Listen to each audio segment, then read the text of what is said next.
Hey everybody! Welcome to the Beantown Beatdown. Thank you, Boris. Gabe Shauna. And of course, we brought our friend back, Prema Johnny. Prema. Yeah. And of course, for today's show, we got some beer. We got some Angry Orchard hard cider. Yeah. Of course, I call Bud Light Margarita the heavyweight champion of beers, and I call Angry Orchard the light heavyweight champion of beers. Oh, there you go. Yeah. Soon you'll have to pick a welterweight too. Yeah, well, yeah, in the middleweight and lightweight. Yeah.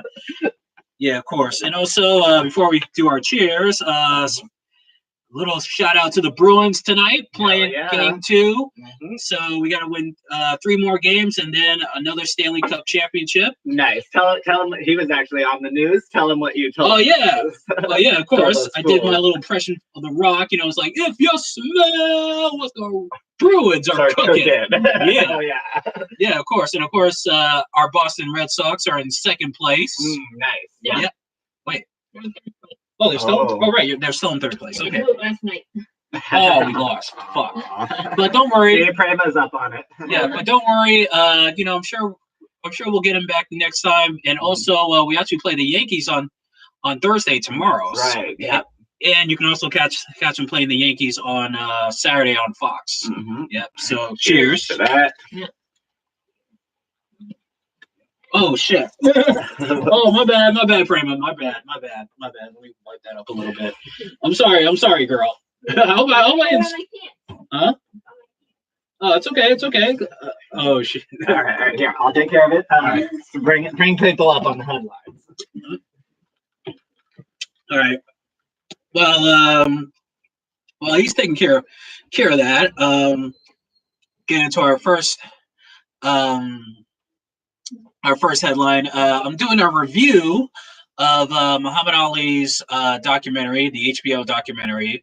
I saw that a couple weeks ago. I still have HBO. Yeah, my mom still has the HBO, for Game of Thrones. And we're also keeping it on a little while longer because Big Little Lies is coming back for its second season.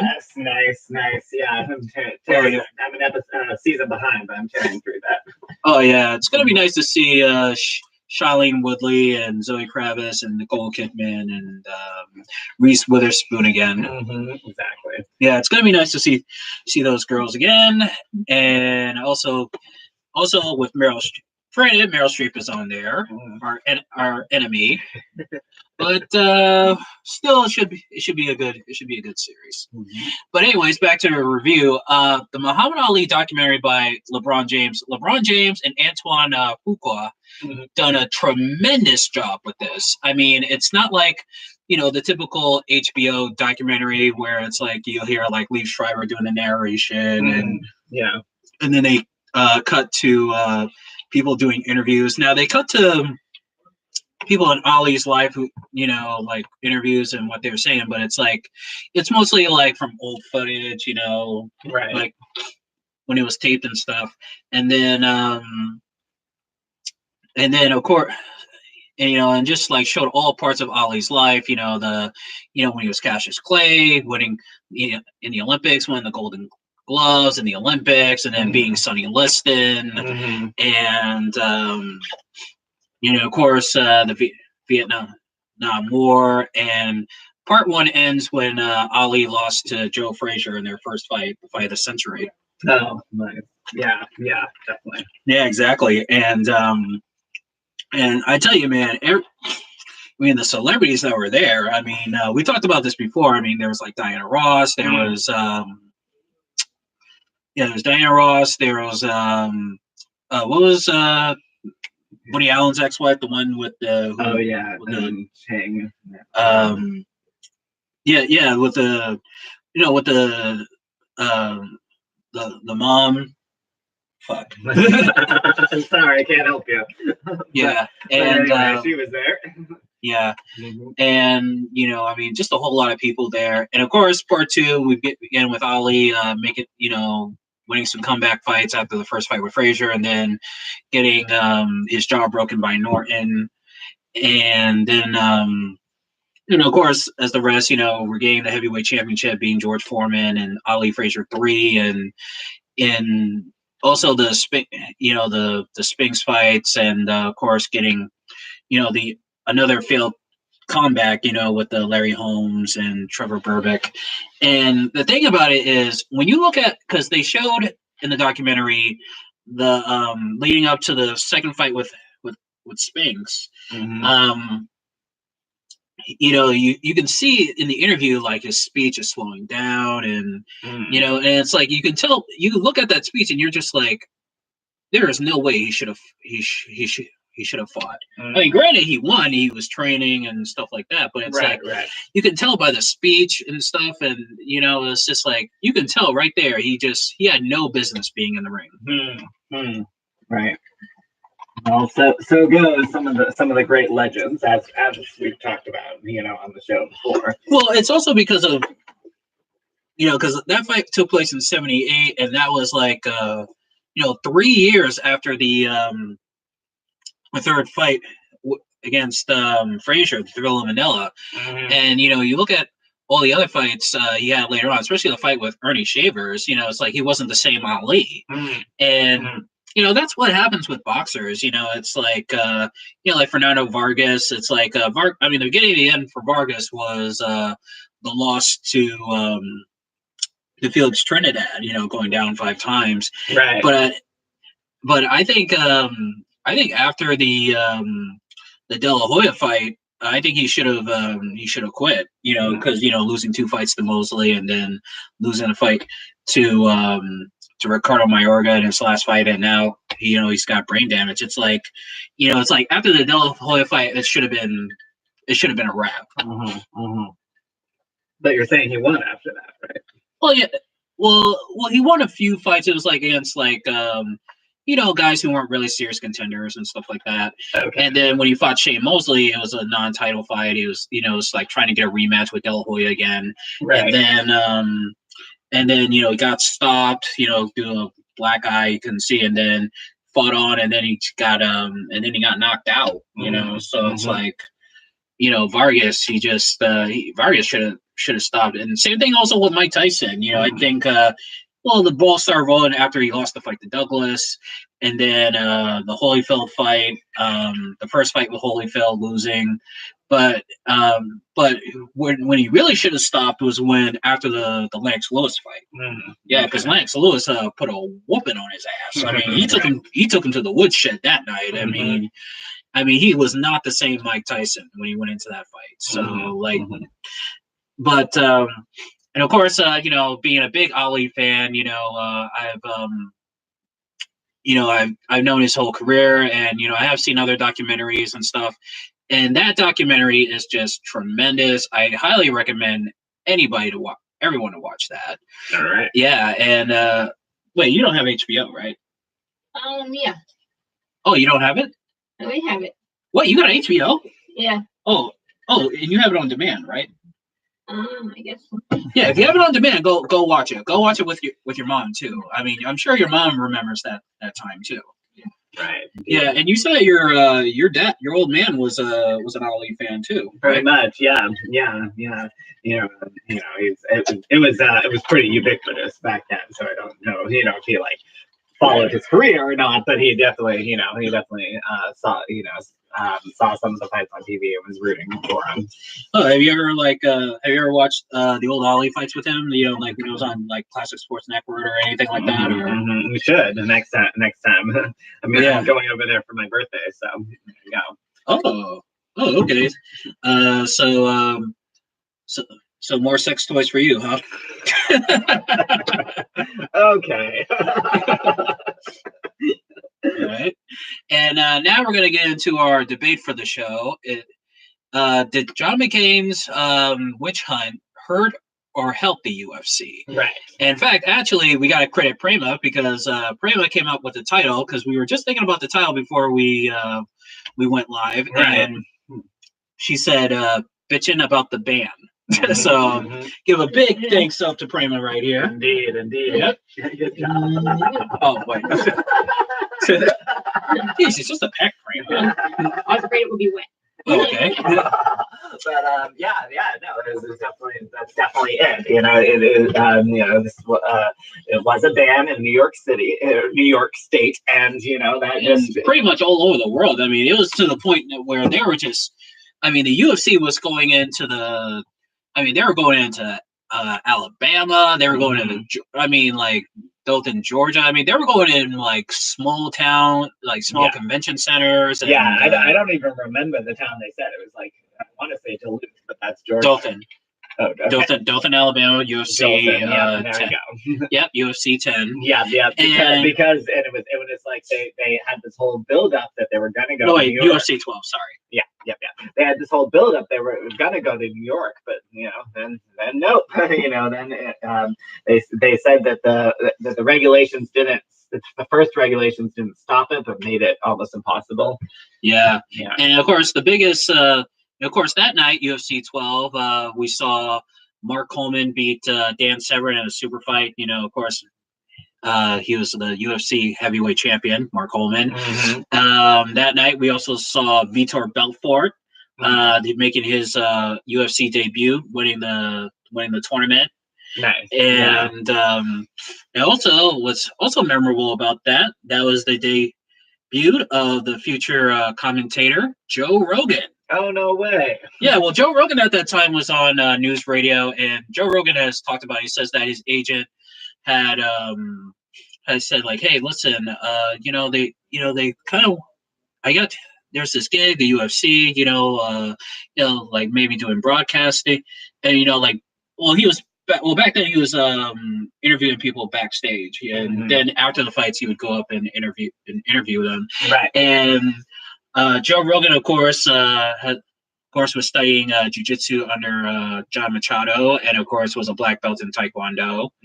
And Joe was like, "Oh, I'm going."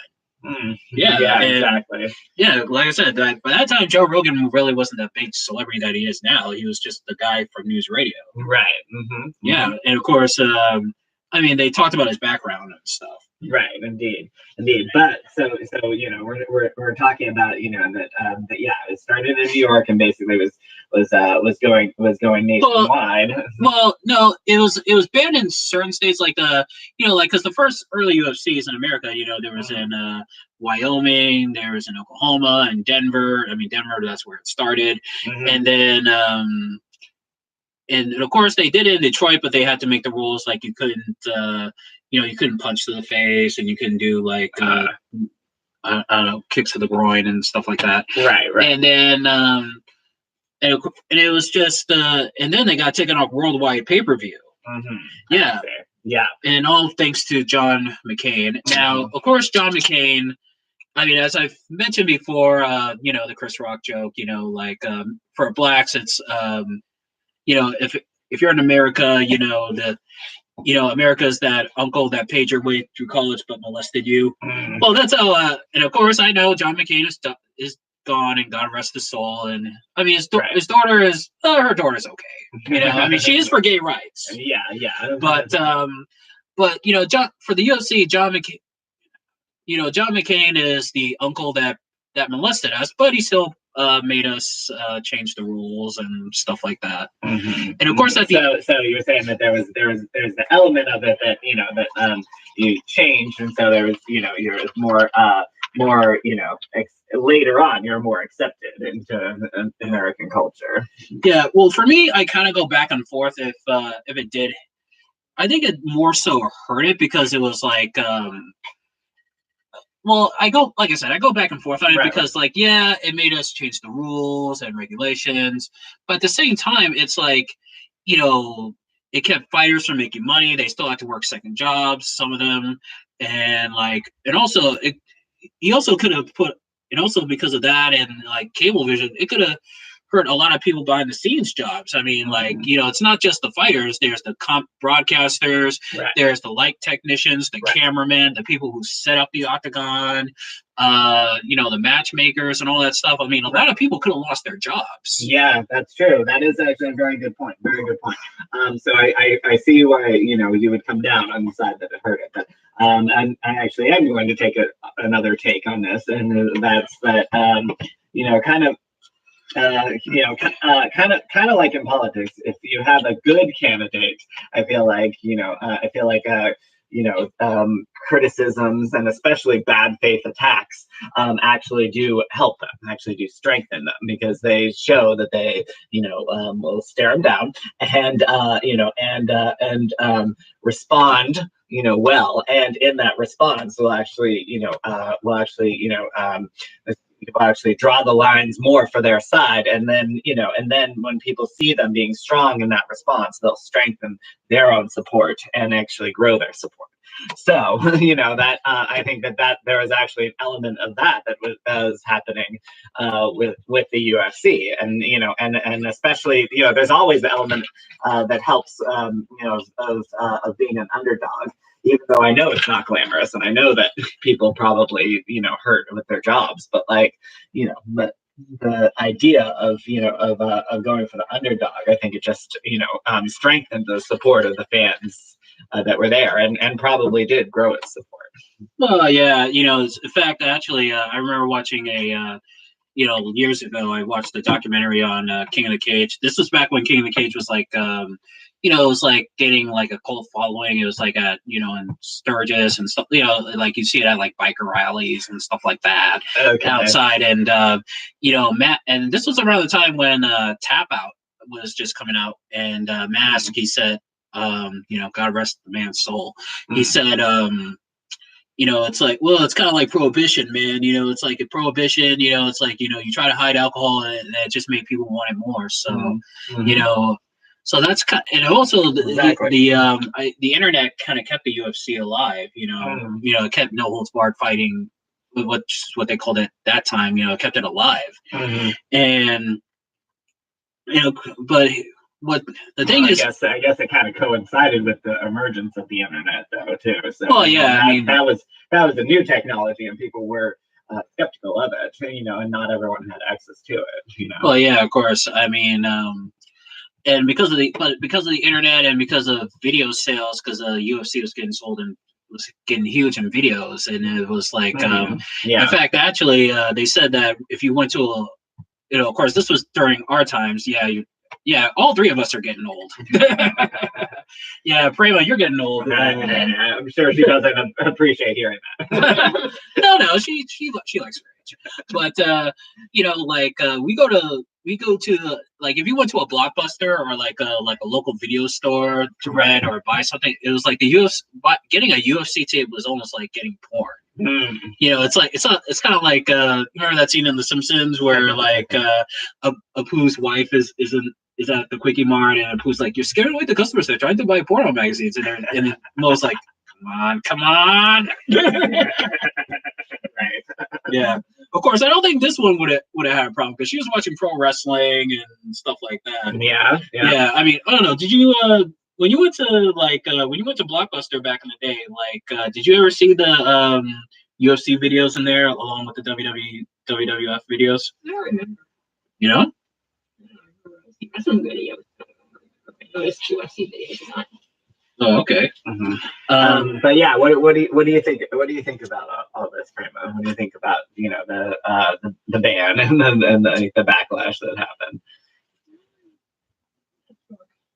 Oh yeah, because, but and also the other thing is, around that time in 97, 98, it was that was, of course, around the time when Ken Shamrock, he left the UFC and he went to WWF, and and of course Dan Severn later on joined in like early to mid 98.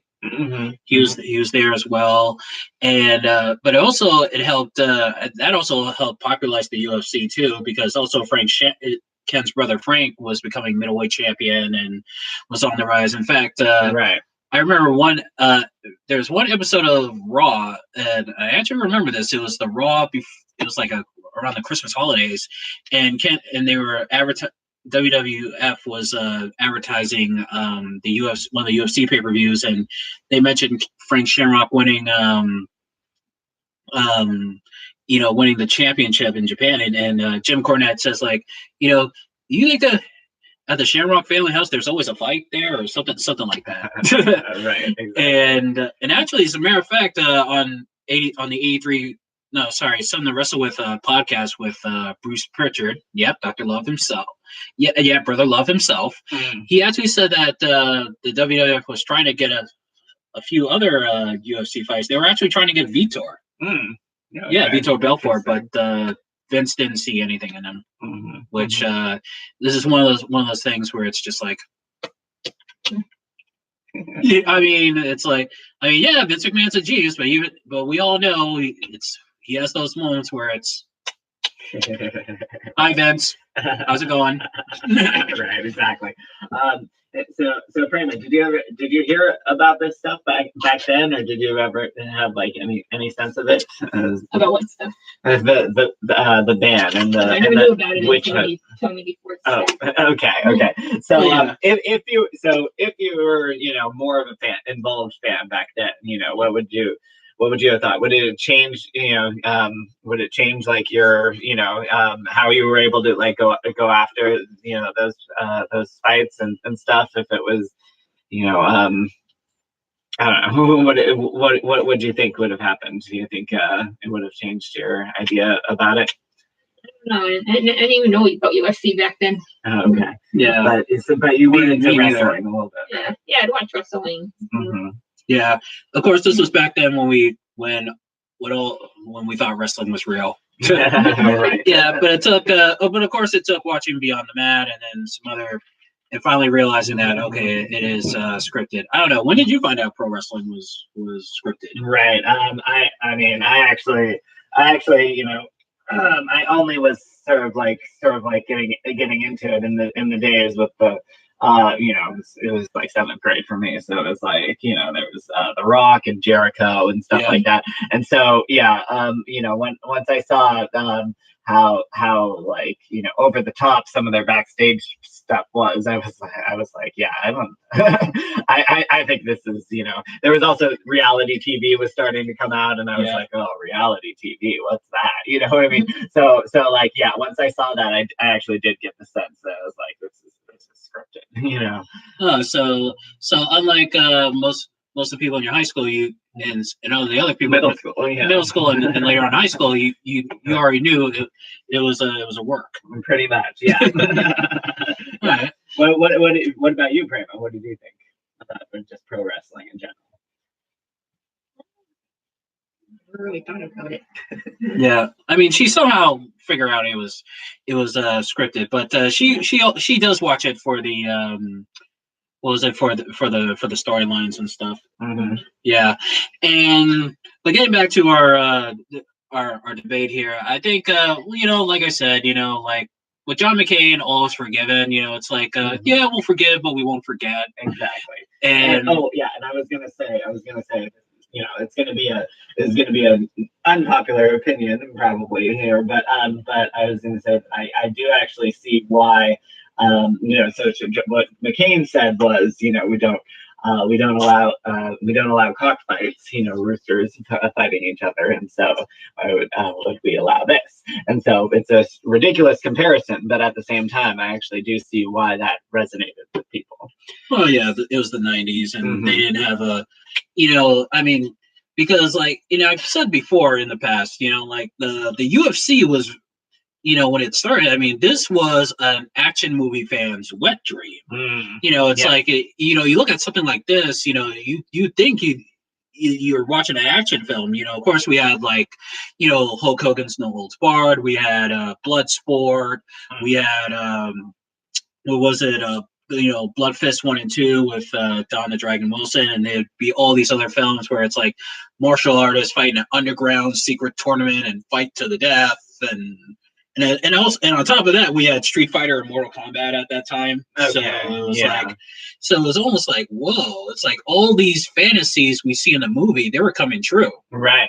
Yeah, and in fact, actually, when the UFC was getting started before their first UFC event, one of the ideas was it would be like a cage, and there would be there was going to be a moat with alligators, and the fence was actually going to be an electric. It was going to be an electric fence. Oh wow! Yes, but then that's cranking it to the max. Oh yeah, but then of course they talked them down talked them off of it. Right. And also, mind you, the Gracies by that time, they had worked in Hollywood. Hoist Gracie was like the jiu-jitsu choreographer for the first Lethal Weapon movies. So, oh, okay, yeah, that's this is before Mel Gibson went crazy and started hitting your people. Mm-hmm. Exactly. Or wait, was he always crazy? Well, and hated your people? Probably. I mean, they say you don't what is it? You don't say things you don't mean when you're drunk. You say things that you actually mean and never said in public. Yeah. But anyway, getting back to McCain for a second, I was the thing I was meant by that is that also I think that is it might not have been a good faith criticism, but it was actually a criticism that you needed to address. And I've talked, on the show a little bit, but that I've been pretty honest with you that that when we first started the show, I was like, how is these fighters, how is that better than gladiators? Remember that episode? Right, of course. And like actual gladiators in Rome that that had no choice and fought to the death. So it's like, how is that actually better? And it's like, I understand that it is better, but I think that was a criticism that the UFC did have to face, and then they overcame it. You know what I mean? Yeah, of course. So it's I think it'll always be debatable, and like I said, rest in peace to John McCain, because eventually he did come around and stuff like that. Right. And also because me and Gay, we do want to be on The View. I mean, we won't like say to our daughter like, yeah, your dad was a douchebag and all that. I mean, we'll still have our feelings, but like we do want to still be on there. Well, if we're gonna get into it, I think he's actually much more of a douchebag than her dad. Oh, you just.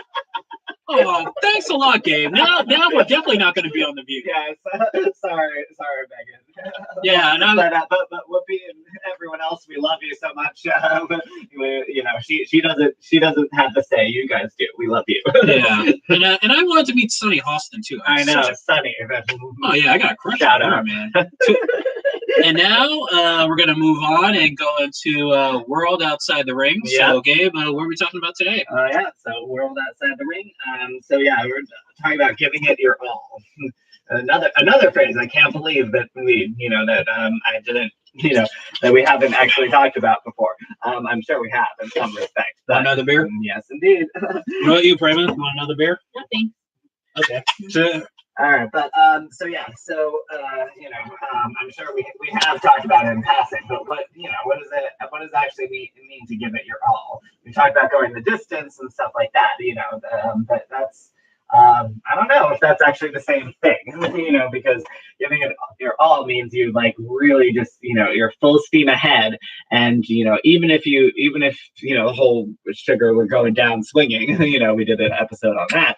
Even if you're going down swinging, you're actually putting your entire, self into it, you know what I mean? And then, and usually you actually don't go down swinging when you do that. You actually, do persevere, and maybe you come back, and actually win it. So, well, yeah, absolutely. I mean, you see it in all sports, not just fighting sports as well. Exactly. Yeah. I mean, like the team, like the underdog team that pushes like the thoroughbred team to seven games in the NBA Finals, and then and of course they lose, but they still gave it their all. I mean, look at the first time the Pistons took on the Lakers in the '88 finals. I mean, like Isaiah Thomas, even they pushed him to 7 games, and the 6th game, Isaiah Thomas, sprained his ankle and then came back, put on a gutsy performance. And even though the Pistons lost, and they would also lose again in the 7th game, it was like, the Pistons, they really pushed them, and that was also the birth of the Bad Boys, the Bad Boy Pistons. Yeah, exactly, and actually, it is very applicable in team sports, because also, like, I feel like for the fans, that's actually what you have to do. You have to have given it your all, and like people respect that, and even even if you lose, I feel like they they give you a pass, or or they respect you that you gave it your all. But if you lose and didn't, I mean, like if there's any suspicion that that you're actually slacking, then they don't respect you. Oh yeah, exactly. And also another good example, going back the basketball because it's the anniversary. Of course, I think it was in March or April. Was the anniversary. The anniversary of when Scottie Pippen did the famous dunk on Patrick Ewing. Yeah, and of course I know this being a hardcore basketball fan, and I actually remember that. Well, I didn't see I saw some of the games, but the games I remember, I remember Game 3, and that was a hard fought game. You know, the Bulls they're down two games against the Knicks. There's no Michael Jordan. Scottie Pippen's mostly been leading the team, and he did have an MVP type of season, but of course but he got robbed by Hakeem Olajuwon. Pippen really should have won the MVP that year.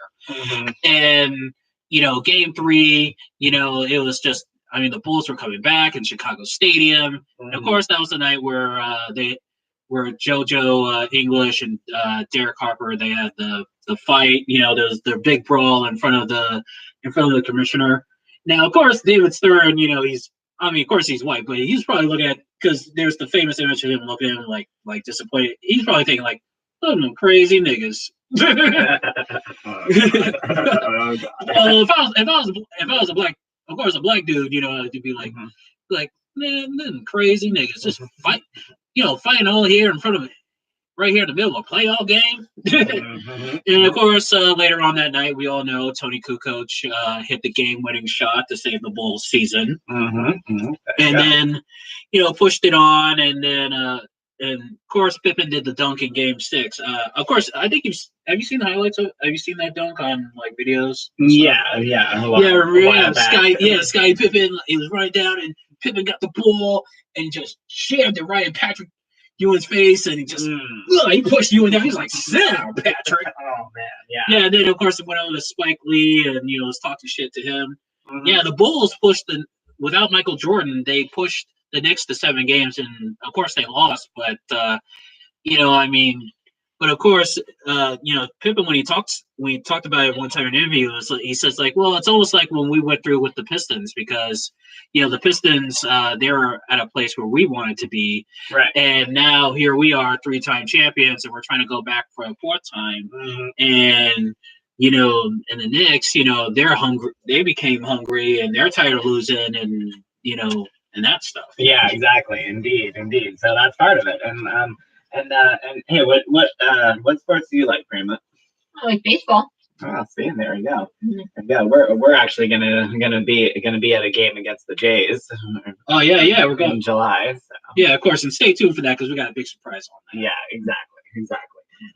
But yeah, so yeah, you just give it your all, and that really is what it's about, and like you said, it's in all sports, and it's in life as well, you also kind of don't know what it is until you've done it. Is the other thing I would say, like if you're not, like they say, with exercising and stuff and studying, whatever stuff like that, you start slow, and then go more and more, as you get into it. But yeah, I feel like with stuff like that, you actually don't know what giving your all is until you've actually done it, because you're used to one thing, and it's and you didn't even realize that you actually weren't using all the time that you could effectively, or you weren't, you were actually slacking a little bit. You know what I mean? So, yeah, of course. And it applies to us because, like, right. We're trying to get Bloody Knuckles TV off the ground and stuff like that, with Bloody Knuckles production. And right now we're talking to some people and stuff like that, and there have been times when we've slacked off. We've made a lot of mistakes, but I think now we're starting to get good inroads now. Yeah, we're starting to make some good inroads now. And I've told him what it's like to work a full day, to work a full week. You're learning what it's like to give your all to something like this. So. Yeah, but of course, eventually, when we start making improvements and stuff, especially with some people we're talking to right now, I think pretty soon we got to start getting to the point where we can do the show every week, instead of just every 2 weeks. Of course, we of course we have to do it for your job, but I was gonna say, in order for us to get schedule, to, but yeah. yeah, but in order for us to be like other, other podcasts and stuff like, for Crying Out Loud, which I saw last night. Big shout out to Stephanie Wilder Taylor and Lynette Carolla, or like Jason Solomonster and Don Tony and Kevin Castle and Joe Rogan's. Like, in order for us to be up there, we got to start doing shows every week. Well, there's other things that you need to do to of course, me too. Your all. I gotta do it too. I gotta do it too. There's no I in team. Exactly. But anyway, that's a good point, and that is how it relates to us. Yeah, exactly. And of course I'm going to use a fight example finally. We talk about giving it your all. I mean, we talked about earlier the Oscar De La Hoya Fernando Vargas fight. Yeah. I mean, Vargas. I mean, he was really giving it his all against De La Hoya, because De La Hoya by that time he was off for a while, and then there was like this thing like, well, maybe Oscar doesn't want. I mean, Oscar, he came back, but it was mostly easy fights, especially after beating Arturo Gatti. I mean, he took Gatti to the woodshed too. Nice. And there was this feeling like, oh, Oscar doesn't want to fight hard anymore. He doesn't want to, like, he doesn't have what it takes to be a champion again. And then when he fought Fernando Vargas, people thought Vargas was going to beat him and stuff like that. Right. And Vargas hung in with him. He hung in with him for like 11 rounds, and then De La Hoya finally. Before De La Hoya stopped him, I mean, it was like one round would go to De La Hoya, then another round would go to Vargas. It was back and forth until De La Hoya really started putting a whooping on his ass. Right, exactly. And yeah, that's the other thing. When you give your all, especially in something like fighting, especially in something one-on-one, yeah, you make the other person join you, and they have to give their all. Well, yeah, anytime you put two Latino boxers in there, they're always going to give it their all, especially when it's Mexico and Puerto Rico, or two Mexicans, two Puerto Ricans, or like, if you got like a Cuban and a Puerto Rican, it's like, it's going to be nothing but fireworks. Exactly. It's really going to turn into a Rocky fight. You're going to see blood, you're going to see, people getting bruised and shit like that. It's going to be like Rocky 2, Rocky 4, and stuff. Of course, Rocky 4, that's always the high standard for me, especially with the fight with Drago. Yes, indeed. Yeah, exactly. And so, yeah, you really did nail the nail on the head with that one, man. Thank you. Yeah. Yeah, sure you don't want another beer? Or? For sure. Oh, you're good now? Yes, I guess so. Oh, okay. All right, so we're getting into our last segment. Yeah, in our last segment, it's the Summer of Batman. Summer of Batman. Yep. Just like we said before, for this summer, from now, and of course we're in June. We're gonna from May till September, we're gonna be doing a segments on Batman and comic book related topics, ending with a special edition show that'll be coming in September. Okay, so be on the lookout for that. So today's subject is, will we ever see a real Batman TV show? Right. Now, of course, we all know the historic Batman TV show from the 60s. And actually, that was one of the things that also introduced me to Batman, was the 66 series I used to watch on the Family Channel, which is now Fox Freeform. Okay, yeah. Yeah. And then, and of course, I would also watch reruns, would be on TV Land, and of course, Me TV. I mean, they show a lot of that on the weekends on Me TV. Nice. So, original Batman. Yeah. And then, but since then, we haven't really. I mean, we've seen Gotham. Gotham just had its last season, and we didn't see Batman until like that last episode. But even then, it was like, midway through the episode, it was like we saw Batman like in the shadows and stuff like that. But we really didn't see Bruce Wayne really as Batman. They didn't show a full image of him until the last maybe 12 seconds of the episode. And of course, Batwoman with Ruby Rose, that's coming out on the CW this fall. And I actually saw the trailer for it. It looks good. And in that one, she, her character is Bruce Wayne's cousin. Of course, that's not really the true origin in the comics. Right. And of course, on Hulu, they're having, I guess you could call this like I don't know, a Gotham spinoff. They're doing one on Alfred.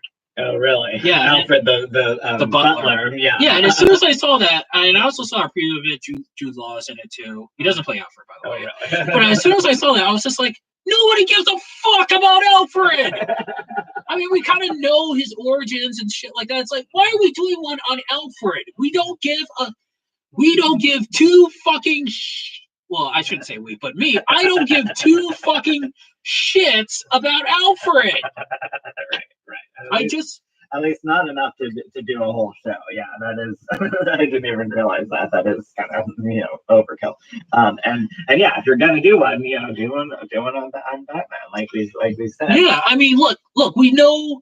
Yes, Batman is successful in the movies. It's like now would be a great time to bring Batman back to television.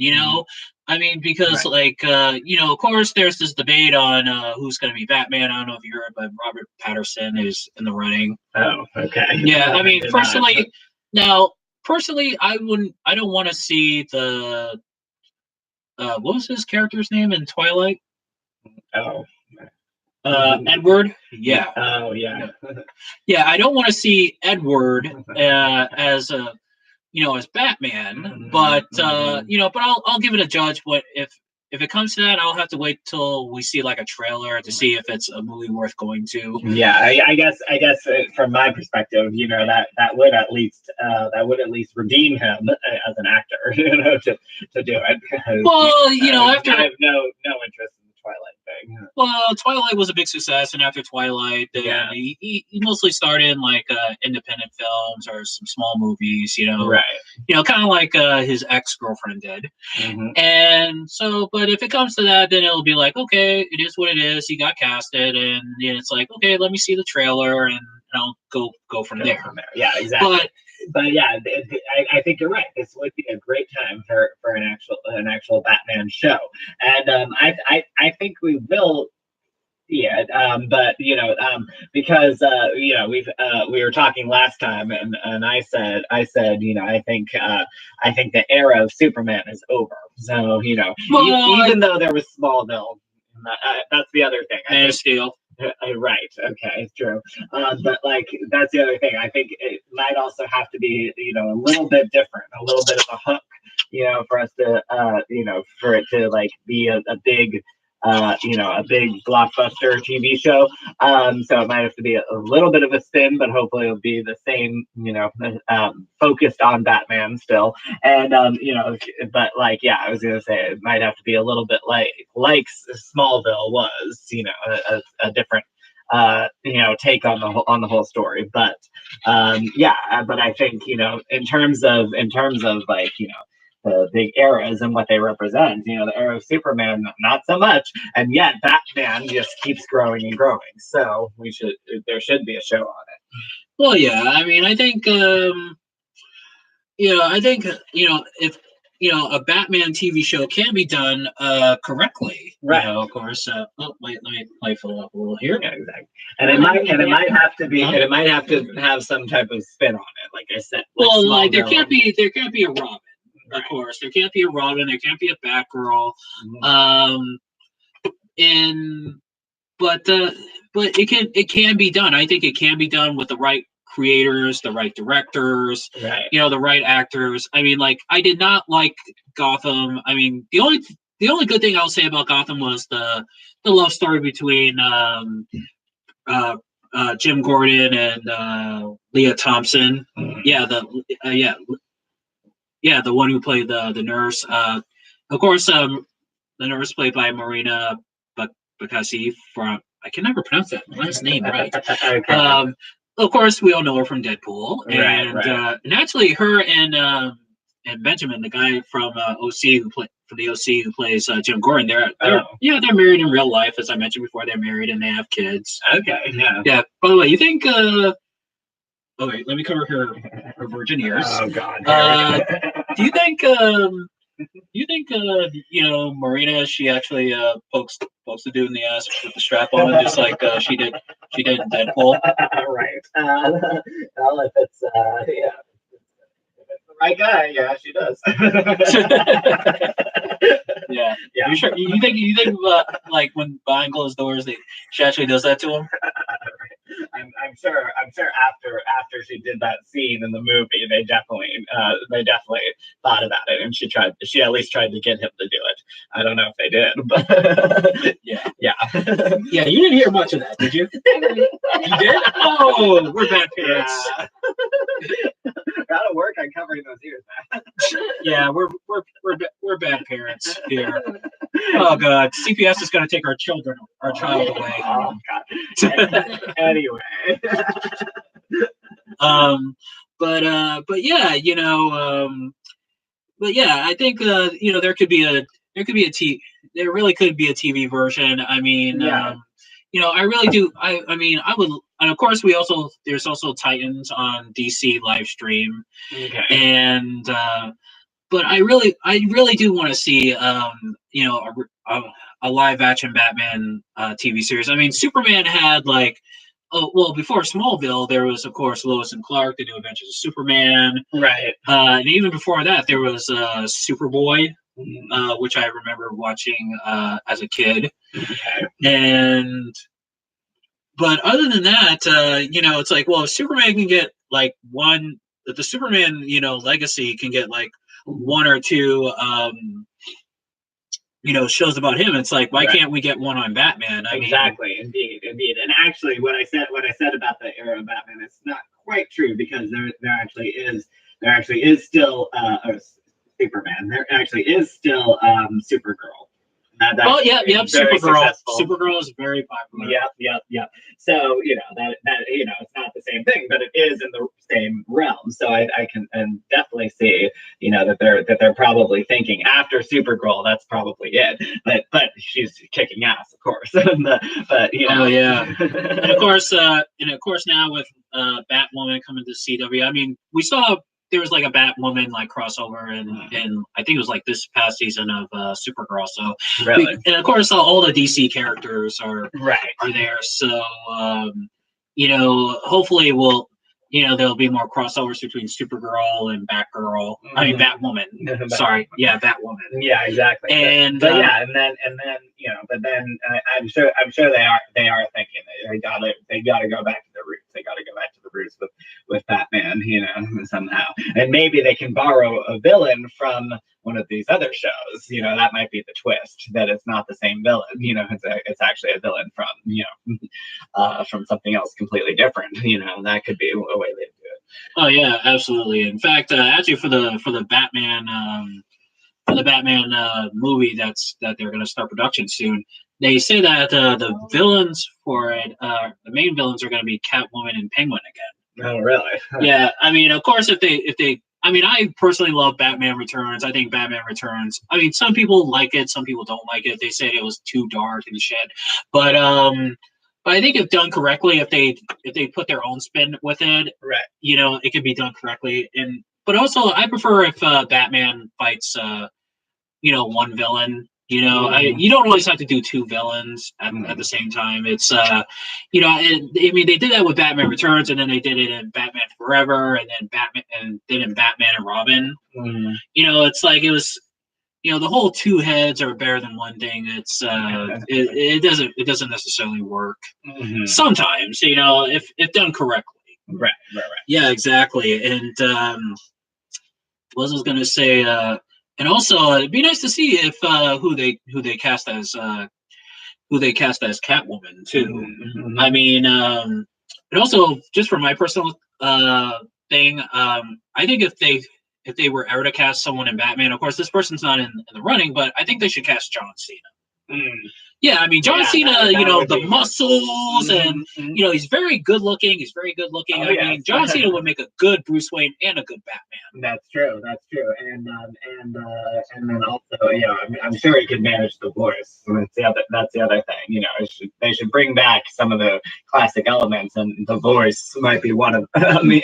Yeah. So John Cena could definitely do it. Yeah. As for who would play the Penguin, I don't know who would play the Penguin, but for my take on Catwoman, my take would be either Christina Hendricks. By the way, she has a movie coming out soon. Oh, really? Yeah, it'd either be Christina Hendricks From Mad Men. Yeah. Yeah. Let's see, who else would I pick to play Batman? You mean Catwoman? I mean Catwoman. Yeah, for Catwoman, I'd pick either Christina Hendricks. Right. I would pick. I guess you can't bring back Halle Berry. No, can't bring her back. Sasha Banks from the WWE. Yeah. And last but not least, I would also pick. Who did I say I was gonna pick? Oh yeah. I guess. I guess you could bring in Leah Michelle. Mm-hmm. Yeah, I mean she's grown up now. I mean and stuff. Mm-hmm. I mean Vanessa Hudgens too. Right. Or what's her name? Oh yeah. Michelle Rodriguez. Michelle Rodriguez. Yeah, like from the action movies and Avatar. Fast and Furious. Fast and Furious. Yeah. Yeah, you could put her. Yeah, you can put her. She should at least be in the running. Yeah. Oh yeah, she would. She could absolutely be in the running. Yeah, I mean, I think that would actually be a pretty awesome take on it. But yeah. So, do I personally think we'll ever see Batman on TV again? My head is saying yes. My heart. Well, my heart is. My head is my head is saying yes, but my heart is saying no. Because they would be like, oh, they're gonna bring back the the '60s, with the Zap Pow Wham, and people will think, well, it won't live up to the legacy, but I mean, but who knows? Well, yeah, never say never. Exactly. The Zap Pow Wham, you can't have it. I know. And but again, if if there can be all these shows with modern twists on different superheroes and sometimes obscure superheroes, then really I think they should and would do it. Yeah. Hey, Brandon, would you ever watch a TV series with Batman on it? A Batman TV show? Maybe. Yeah. Did you ever watch? Have you ever seen the one from the '60s? No. Really? You never seen an episode of the Batman TV series from the '60s? No. Oh, really? Wow. Because you watch a lot of TV and you watch a lot of old shows, so it's like I'm surprised you never even seen like one episode. No, not that I remember. Oh well, I'm sure your mom. Well, I think has your mom ever watched it or? I don't know. Yeah, but yeah, I mean, of course those are on DVD and Blu-ray too, and right. It's a good show, and I highly recommend you watch it. But I mean, hopefully we'll see it. We'll see it.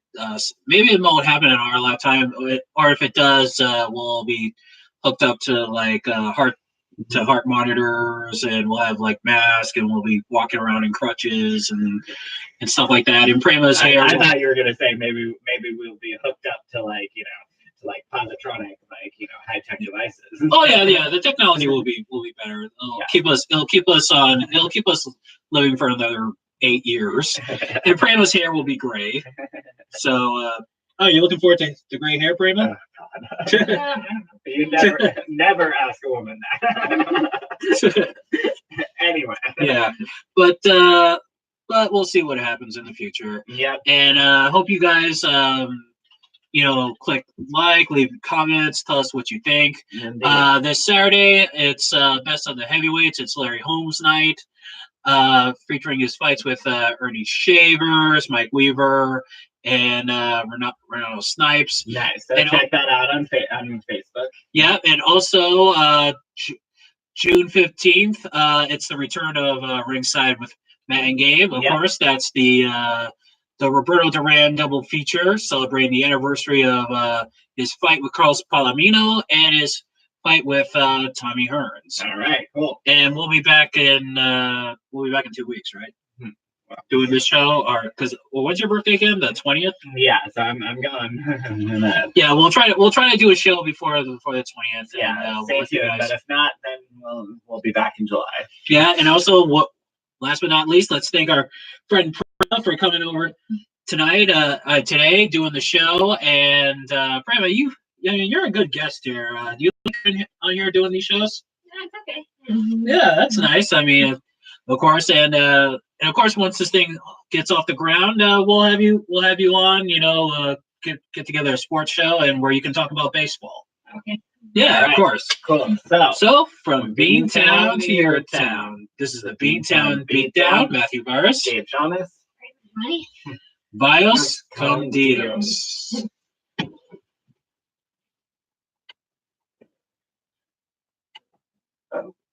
Wrong button, buddy. Whoops.